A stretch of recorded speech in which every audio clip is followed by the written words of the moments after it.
Hey guys, welcome back to another new video. Today we're going to be going over the Elgato Streamdeck. Basically I'm going to show you guys what it can do, what all I've gotten it to do, and how to set up a lot of those functions like hotkeys, OBS, and some other crazy stuff that I came up with that this thing is actually perfect for. So let's go ahead and switch over to the computer and I'll show you everything that I have configured, and we'll go over some of the setup process. Alright, I'm over at the computer right now, and sorry if my webcam's a little dark. I can't really put on any more lights in the room. The Stream Deck is actually very, very hard to record because it's got these concave buttons and they're very glossy. Any kind of light you put on here just deflects off and you can't see it in the camera at all. So this is the best that I can do. You guys realistically don't need to see my face cam anyway. It's just kind of a proof of concept to show you guys how all these settings and how everything I have configured works out. The first thing I want to show you guys is the main screen, and this is the main screen that I have set up right here. Each one of these leads to individual folders. So say if you go to Premiere, these are all of my shortcuts in Premiere. I do have more shortcuts for Premiere that are over on my mouse, but these are my main shortcuts that I use with this hand. Basically got my pointer tool, my slice tool, my time stretch tool, then I have my track selection, my cut, follow track tool, ripple delete, gain tool, go back and forth tracks, render out group and play pause. And then over here I have my Photoshop buttons, which you guys can probably notice all those symbols and know what they mean. Try to make this really, really intuitive so that way I know exactly what the symbols are, and you can see that each one of the pages are actually color coded for the different program. So say like Premiere, I know that I'm in Premiere even if I don't see that Premiere symbol, which you can normally recognize. So even if I'm not paying attention to that Premiere symbol over there, I can tell by the color what page I'm in. I didn't do this for all these yet. You can see like NVIDIA Shadow Play, I don't use that a lot, so I haven't color coded all that yet. Basically it's just my top row right here, all the ones that I mainly use, except for OBS. OBS is a little bit special, but yeah, I've got my Premiere right here, I've got my Photoshop right there, I've got my Ableton Live right there.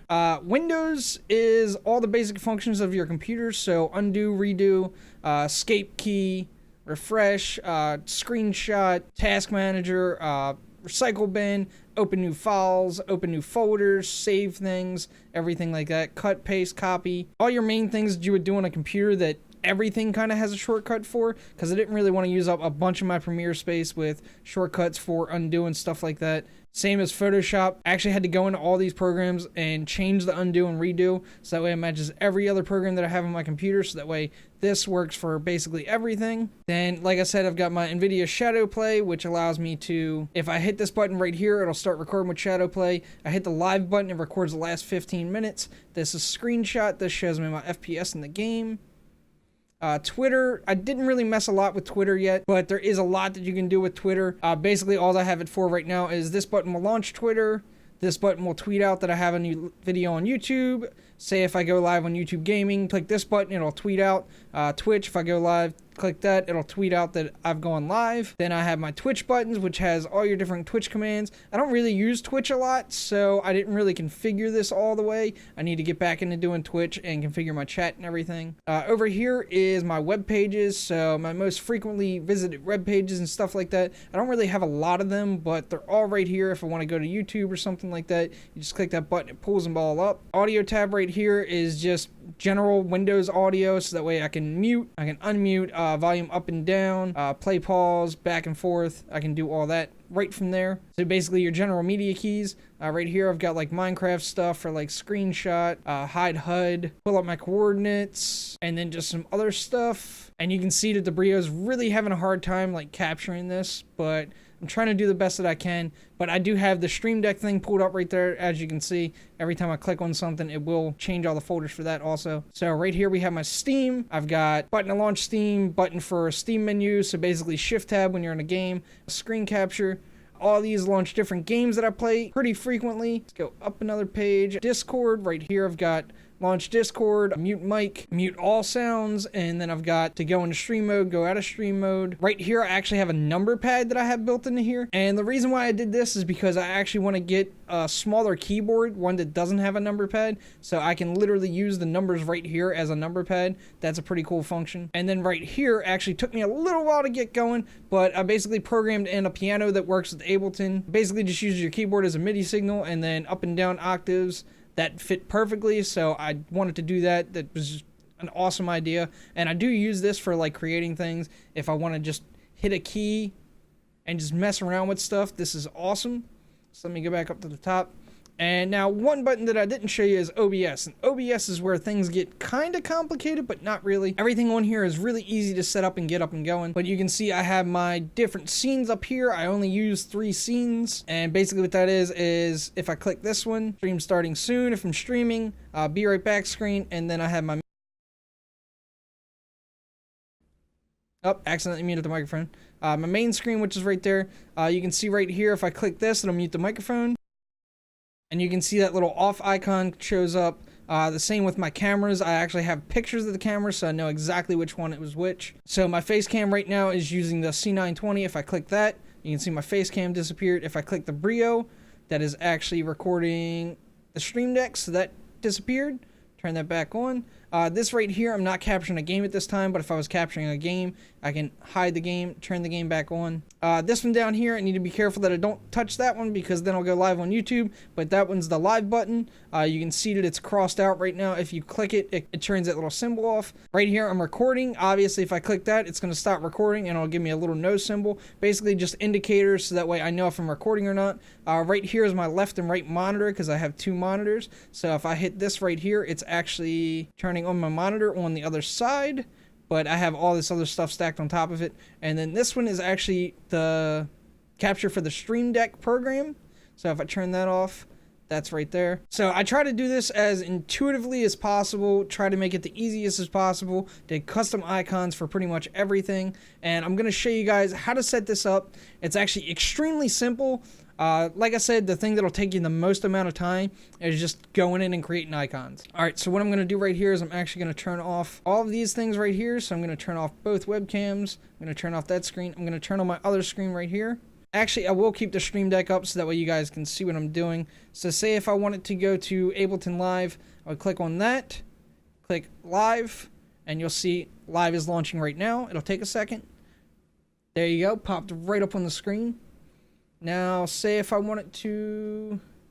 Let me add in a synth real quick. Alright, I don't know if you guys can hear this or not. I had to basically turn my speakers up a little bit. Hopefully I don't get any feedback from it.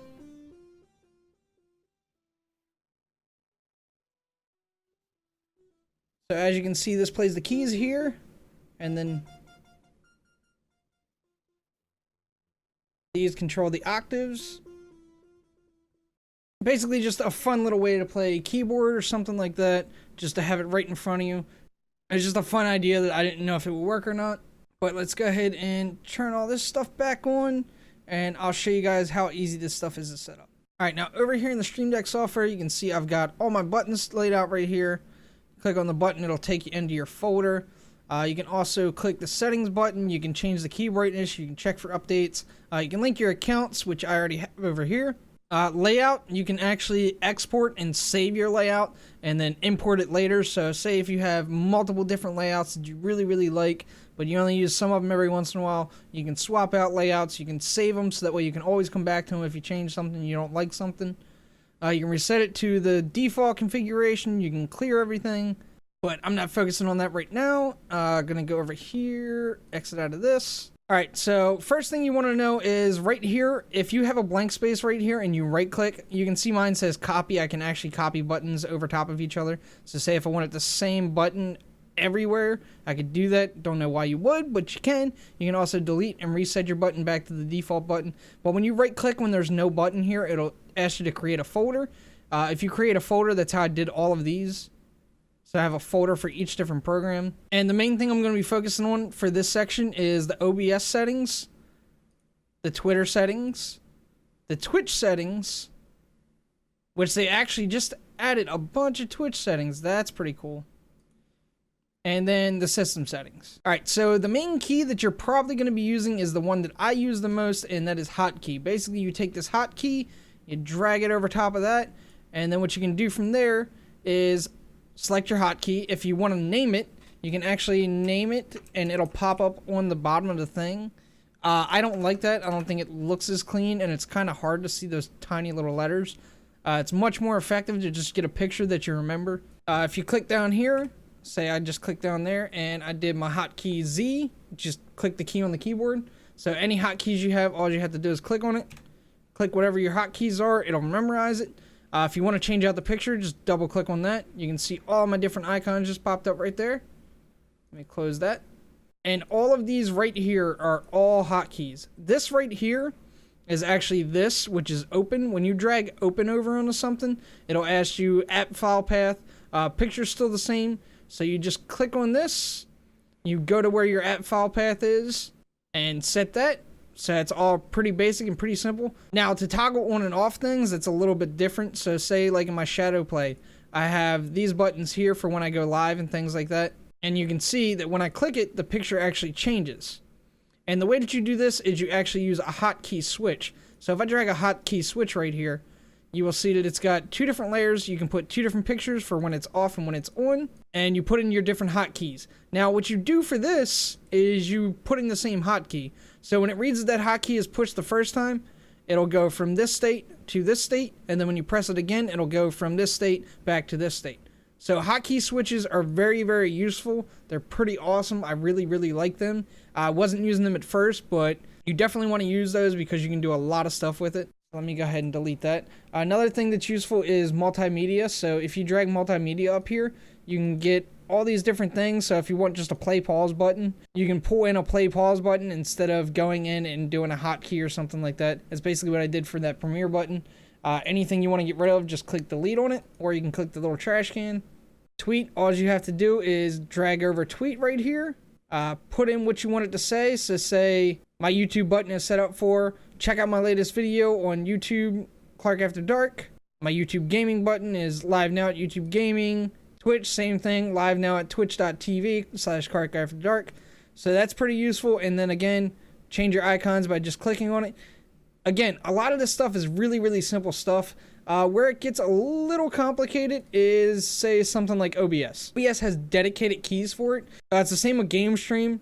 And I believe I talked to somebody on Twitter from Elgato, and they said that they are working on something for XSplit that will be coming up here. But for now, it's OBS and game capture are your main things. Everything else, you have to set up your own hotkeys. But for OBS, say if I wanted to do a source toggle, like this is right here. What you want to do is you want to pull in the source. And you'll see if you have OBS open, all your settings will show up. So say right now, scene, it'll tell me starting soon. So if I go to main and I click on one of these, it shows my individual things to toggle on and off. That's how I have these buttons set up right here for my left monitor, right monitor. Let me actually delete that right there. All right, so say this one is set up for my right monitor, and you can change the pictures if you do the two different scenes. Basically, this one will tell me if that scene is on. This one will tell me if that scene is off. You also have your mixer audio if you want to do something like turn on and off input settings. That's how I have my mic set up. You can see right there it has source, mic. So that way when I hit this, it will go into this mode and it will turn my mic off. It'll mute the mic. And same as these, this will turn on and off my webcam, turn on and off the other webcam, turn on and off game capture. These will switch to my 3 different scenes that I have set up. Like I said, I mainly use the main scene because I can just toggle on and off things, and it's a lot easier than setting up multiple different games and all kinds of confusing things. And the way that you do the different scenes is you drag in this scene selector right here, and whenever you click on this, you can see that this one right here is my starting soon, this one right here is my be right back, and this one right here is my main scene. That's how you do the scene switches.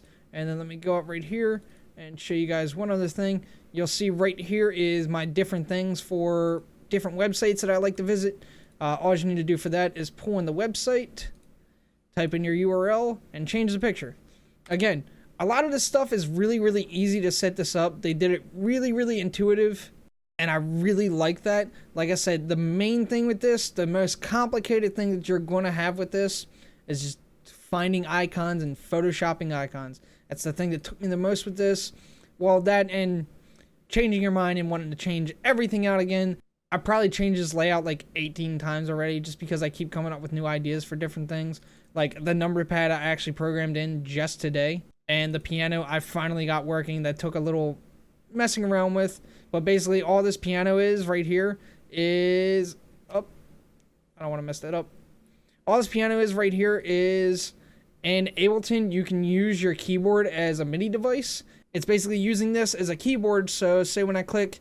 this C right here, it's just clicking an A button.